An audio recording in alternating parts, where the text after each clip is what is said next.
What is the worst case of special snowflake syndrome you have ever seen? Used to have a job in the entertainment industry where I dealt with a lot of celebrities. Justin Bieber was such a cunt. He would only talk through his security. I literally had a full conversation with him through his muscle. I was in charge of line wrangling for an event, a free event I might add, when a woman comes up to one of my security staff and explains that her son is autistic and freaking out because he saw someone cut in line and can't deal with it. The security guy explains he's sorry, but they can't be everywhere at every place. But my son is autistic. So the security guy comes to Central and asks how to handle it. The woman is real mad we don't have a way to keep people from cutting in line. But no one witnessed it except the parent and the kid. And when asked to point them out, says I don't know, one of those girls. Pointing to a group of teenagers. When asked what we should do about it, she said to throw them all out. No, lady, we are not going to do that. So we got accused of hating and segregating autistic kids. But that's as far as she took it, a public admonishment. This girl wants/needs a really good recommendation letter for her upcoming grad school application and comes to me begging for an internship at my company. We don't normally have interns, but we create an internship position specifically for her. After working for us for 2 weeks, we offer to pay her for the internship, even though it isn't legally required in this country. She takes 2 weeks, during which time she's working, to come up with a vague guesstimate of what she'd like to be paid. She asks for a starting hourly rate more than twice what her manager is being paid. She takes another week to agree to be paid something reasonable, but high for a college student. She wants to get paid for the whole 5 weeks she's been with us, even though she was asked to keep a clear timesheet and didn't. While we are still discussing this, she refuses to run a simple errand because it's not the sort of thing she expected to be doing when coming to work for a company like this in the internship position that was specifically created for her on the grounds that it would be nothing more than gopher with a title. We would have fired her, but before we got the chance she sent in a resignation letter as a PDF and Pink Comics ends with my name spelled wrong. Really hoping she still asks for that recommendation letter. I work for a hotel, and we had a guy who came in twice a year or so. He claimed to be someone important in the music/recording industry. He would pull up in a nice town car, stay in a nice suite, and generally make sure everyone knew he was supposed to be some kind of big deal. He would tell the doorman and front desk to be very discreet if some music celebrity showed up to see him. He would tell the phone operators to hold all his calls, except if Beyonce's people call. Things like that. Only problem is, no one ever showed up for him. No one ever called. He would have his suite set up with conference tables and amenities for big meetings that no one ever showed up for. We googled him and couldn't find anything about him. So we figure he likes to pretend to be some big shot for his vacations. Pretty sad. The girl who was the ex-girlfriend of my ex-boyfriend's little brother. She was always talking about how hard her life was, how get parents treated her, etc. Now, this wasn't the problem. I was fine with her venting. But every time you started to talk about something else, she would try to steer the conversation back to her. One time I was talking about how much fun I had playing paintball and she immediately chimed in, stating that she preferred dagger fighting and wouldn't stop talking about it. She also believed in ghosts and thought she was something better because she was in some kind of VIP fan group of a band I was into a couple of years back. And she would lie constantly, stating that she wrote song texts for said band. Basically, she had the intelligence of 20 meters of field path, the charisma of a piece of toast, and looked like a cross between a mole and a dead fish stuck in some random gothic cloths and still thought she was a hot piece of ass.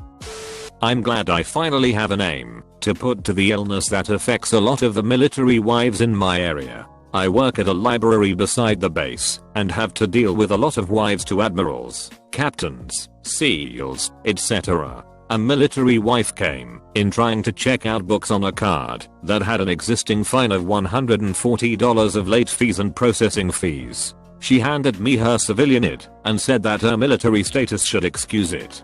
I laughed and said, sorry, we only take cash or check, not husband's ranks. Edit. I just left work and had a lady get pissed off because she couldn't reserve the meeting room that has been in the books as reserved for months. for Fall Fest. Apparently, she didn't like it and said we would have a bunch of Navy wives calling in and complaining to our boss. I told her, ma'am, we have 10 other branches that will be happy to help you out.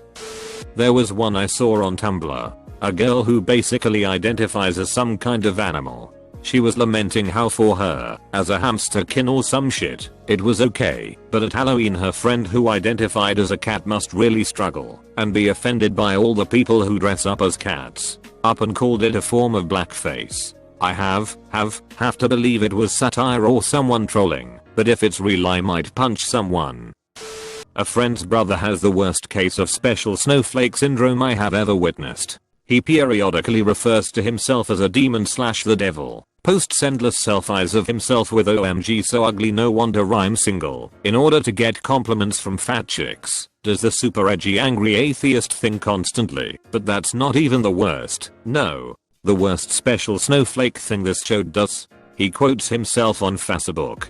He will seriously post something that he thinks is brilliantly clever and then attribute it to himself. I'm not even joking. One time it looked like this. This douchebag got 'em motherfucker. This douchebag.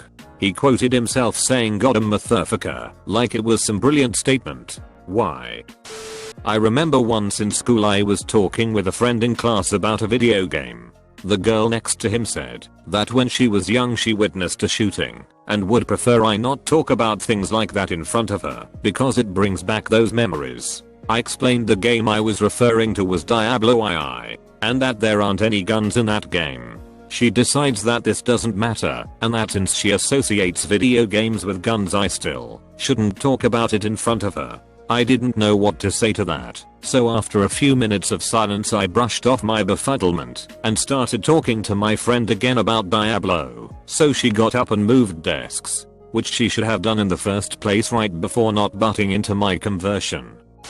A girl I knew in high school thought everything in the world revolved around her, that her problems were the worst in the world and everyone should cry for her when she broke a nail. This became most evident when a few of us were chatting about life, and this girl went on and on about how sad she was because a new guy at school hadn't approached her and asked her out, even though she totally walked by his locker, and how come he didn't notice her. A moment later, one of the other girls opened up about how her parents had been fighting a lot lately and she was really scared that they were going to get divorced, and she felt like it was partly her fault, and she was crying herself to sleep every night because she couldn't take the guilt of her parents' breakup.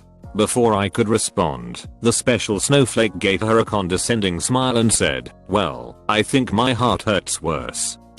I'm a third generation sheet metal worker. I had a guy, first day on my job site, refused to carry some 18-inch round pipe up 3 flights of stairs. He was black and claimed I was being a racist and that he doesn't do donkey work.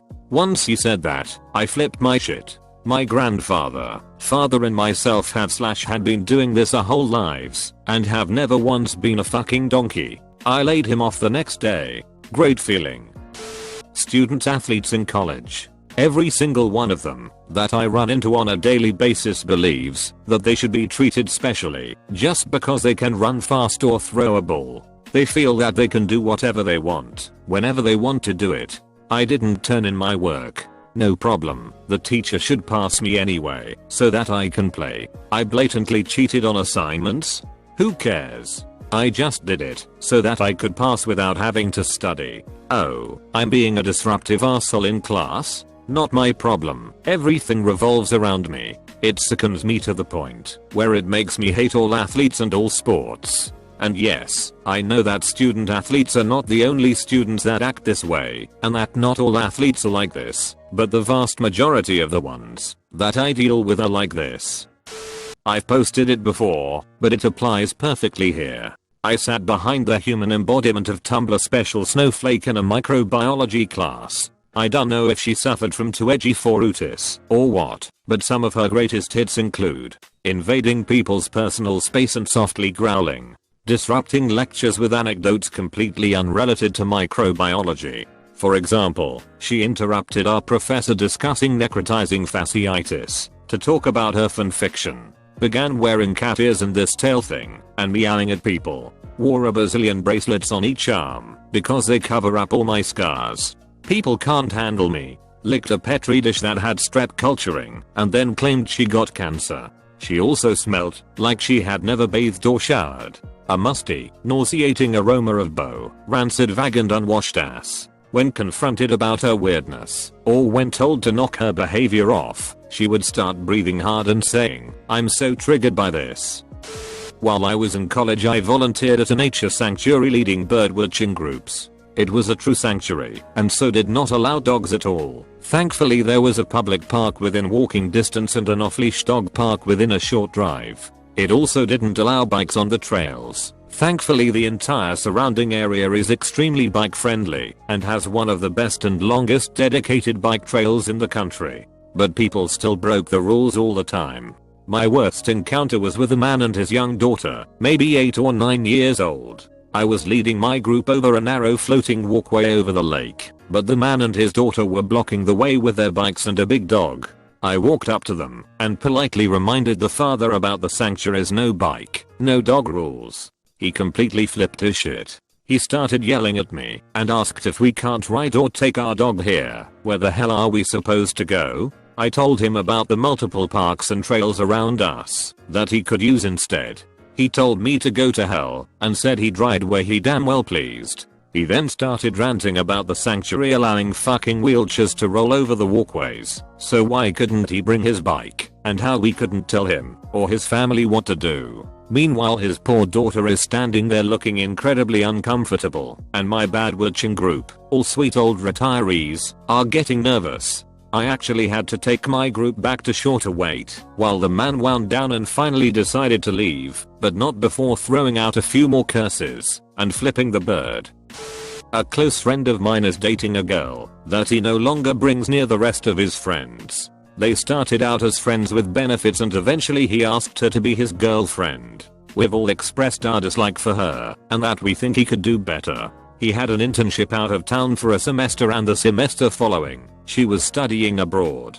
They decided to have an open relationship during that time, supposedly because she was lonely. It's been over a year since she came back, and in the spring, she tried convincing me that she is asexual and repulsed by sex. I'll give you a quick rundown of other reasons I now have her blocked on Facebook. She constantly has to have a say and make stories about herself. She pretends like she understands things she doesn't to appear smart. She claims that she is a feminist, but always plays the "I'm not like other girls" card. Frequently talks about how her hometown is full of drugs and burnouts despite the fact that said town has a rep for being very wealthy.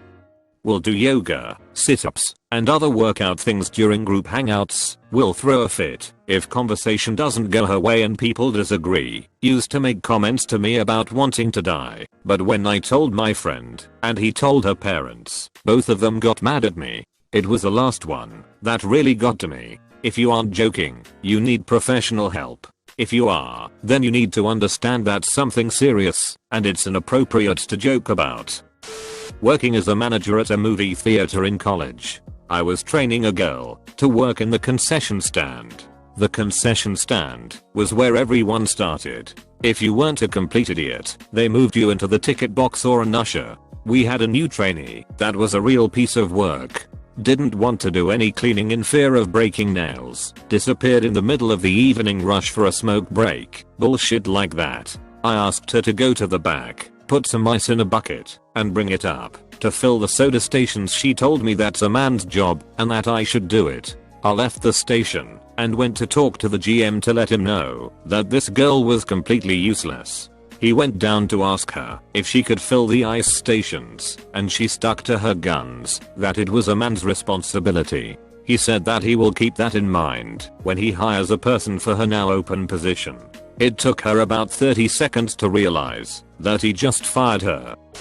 3-year-old daughter of a Hollywood producer worth more money than I can conceptualize, summering in the Hamptons. Sassy Snowflake objected to the breakfast her nanny made and held her breath in protest until she passed out, breath holding spell. This precipitated not only a trip to the but admission to the pediatric unit for an immediate and quite unnecessary echocardiogram by the head of the pediatric cardiothoracic team, specifically requested by Daddy Snowflake. when the doctor objected as it was completely unnecessary given the context and preliminary negative workup, not to mention that he wasn't even on call. He was called by the seer of the hospital and threatened with dire consequences if SS didn't get an echo within an hour. There was some face-saving compromise where she was taken by wheelchair to the outpatient cardio suite instead of a bedside inpatient study, but there it is. Money talks and everyone else walks. Source: I was the rotating resident in ped cardio and watched this all go down in real time. The echo was fine.